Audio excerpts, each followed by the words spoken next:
How to repeat table headers in Word. Hello everyone, this is Sabrina here to help you today. So without any further ado, let's get right into the video. So first, I will show you by creating it.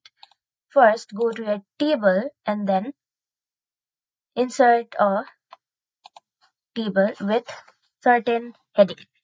Like, let's say,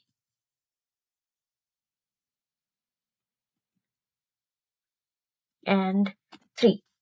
Now, right click on your table and then go to table properties. In your table properties, go to row and now check this repeat as header row at the top of each page option and then select OK. Now, if you go to another page and continue this table, this header will be continued in other page at the top. So that's how you do it. Thank you for watching this video. Make sure to like, share and subscribe to our YouTube channel. If you got any questions, comment them down and I'll catch you with the next one.